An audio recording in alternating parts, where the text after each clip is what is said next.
Where'd your girlfriend go? I don't know. You have a girlfriend? You just asked me this. Yeah, but I didn't think that was real. Like, you have a real girlfriend? What? You have a real girlfriend? Like someone who says they like you? Always comes here. She always comes here? Oh, is this a little girl here? The little girl. Yeah, that's a little girl. No, I mean, well, all of you are little girls to me. Don't say it like that. Is it the young girl here? Yeah. How old is she? That's a good question. Don't worry about it. Is that legal? Hey, he's got a unique teaching style for sure. He seems to really know his students. Mr. Smith in general, he's always like asking me like when I'm out like chilling after school, he always yells at me that I should be reading a book or something.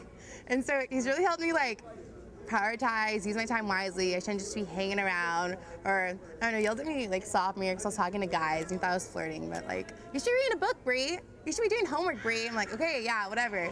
So he's really like helped me like, you know, keep on top of my stuff. I go after school like before when I couldn't drive to like do my homework in his class, so that was cool. I think that, at least I've been told or learned over the years that a student that comes in my class really gets the idea that I am here to help them. And I hope that all teachers are here for the same reason, but I think it's the amount of help that I'm willing to give. I really will stop at nothing to explain a concept. He's always there. I love that, because some teachers, they just aren't there when I need them, you know, like, where's so-and-so when I need them? They're like, oh, they're out, blah, blah, whatever. But he's always there before school, brunch, lunch, whenever you need him, he's there. And he always makes, like, you can tell he puts in the time and effort to like, see his students succeed. I tend to treat kids with a lot of respect, again, within reason, and I think they like that too. The idea that I don't think that I'm better than them, but instead I'm trying to work with them so that they can become better. You know, it's really not about me. And so I think the third day of school, I walked into class and I was really upset because I just got in a fight with one of my friends. And of course, Mr. Smith notices because he's like yelling at me for not smiling. And he tells me, this is what I want you to do, Bree. I want you, just this week, think about all the friends you have and come back Monday and I want you to drop 5 of them. Just like that. And I'm just like, drop 5 of my friends, are you kidding me? He goes, oh yeah, I'm sure you don't even need those people in your life. They're dead weight, you don't need them. And I did. And it's funny because I didn't, and like, I don't know, just having like those crappy friends out of my life just made me feel like a lot happier. The worst moments, and I'll just give you the bad. The worst moments are when a student and I, for whatever reason, are not talking about the learning. I am here for one reason and one reason only. It is to instruct and help kids learn. More credit or better grade? Yeah. Because right now, you know, this Yeah.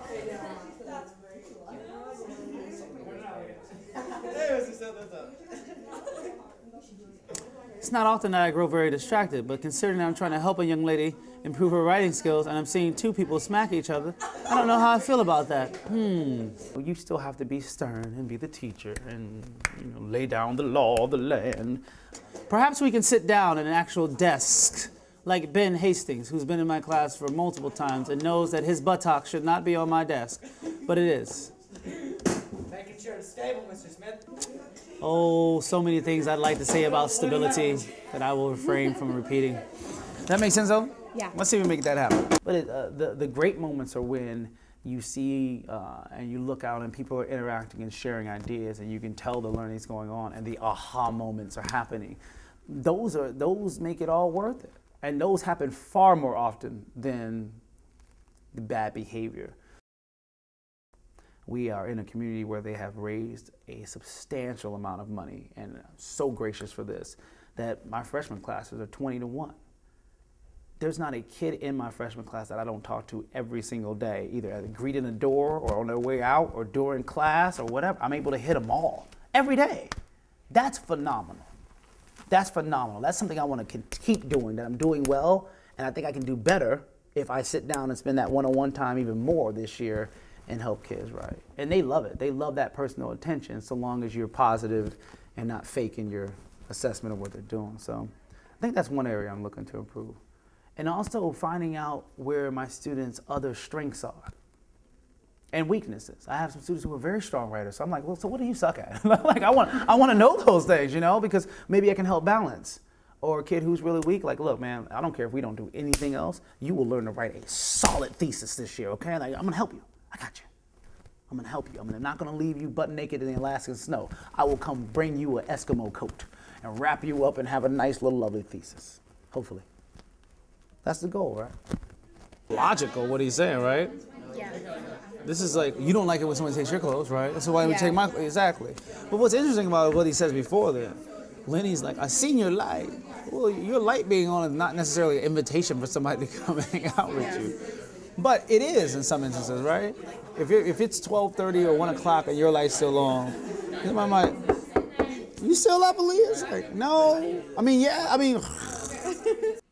It was just a professor who said that, you know, we are all teachers, and it was that attitude that this person was a professor, which holds some weight in our society of being intelligible. But certainly his notion that we are all teachers made me think for the first time whether I could actually teach someone else. And if we're all teachers, then we all have to be subsequently learners. And so you don't become one and not the other. Teachers should be teaching, but also learning along the way. And the ones who think that they learn it all really are the, I think in my head, at least the worst teachers. It took a couple years before I stopped being viewed as like the kid. Apparently I'm told I look young. I mean, I have a beard now, which I usually don't have, so I look a little older, like, yeah. But he had a classmate in my earth science class. His name was Tao, and he'd always call me Mr. Store. So we still have this sort of running joke where when we see each other, he calls me Mr. Store, and I call him Mr. Smith. So we have that sort of legacy from those earth science days. That's still alive in 2012. No, I mean I am bold and brave enough to say that teachers that I had as a student, I tend not to interact with very often here as an adult, unless it's in a professional manner. And it has nothing to do with me not liking them or this or that or any kind of old grudge. You know, I have a pretty decent relationship with teachers here. It's the idea now that on a professional level, I'm understanding more clearly what it is that they were trying to do.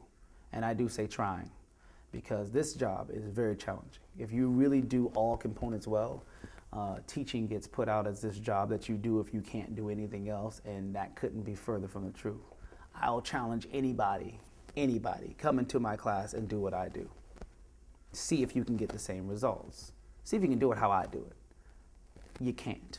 You cannot. Many have tried. They really have. And I would never disrespect someone else and go into their class and, yeah, I can teach your class. Let me get in your class. No. Each teacher has their own level of swag that they come to a class with. And the swagger that I come to a class with is one where I'm going to hold you responsible for your actions. I'm going to take the time to help you improve as a person. And to me, that's more important necessarily than my appointment that I have to go play golf at 3 o'clock or you know, some other thing. I tend to sacrifice a great deal. A good teacher loves their job. Once this job, like, you can tell that they love being there. Can I tell you how annoying it is, the teachers who just drag on, like they just hate being a teacher, like whatever. They're always there.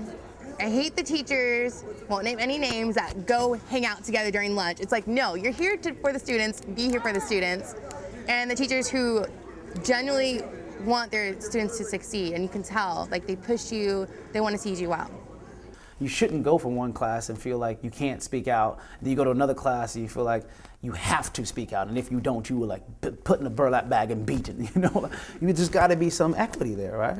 Yeah, it sort of depends on who you are, I guess. The learning is student-based, and all students learn differently. That's why there's no perfect model. And I think we need to grow to be okay with that we don't all have to do the same thing. We're not all the same people. That's very bizarre to me with teachers like, no, they all got to do it the same day, the same time, the same way. And I'm like, what fake world do you live in? So honestly, I'm going to teach until I find that my heart and soul is no longer in it. And a lot of teachers say that and they stick around for years after. But I really am going to stay committed. Each year during the summer, I think about whether this is the best place for me to be. And it is. It is, certainly.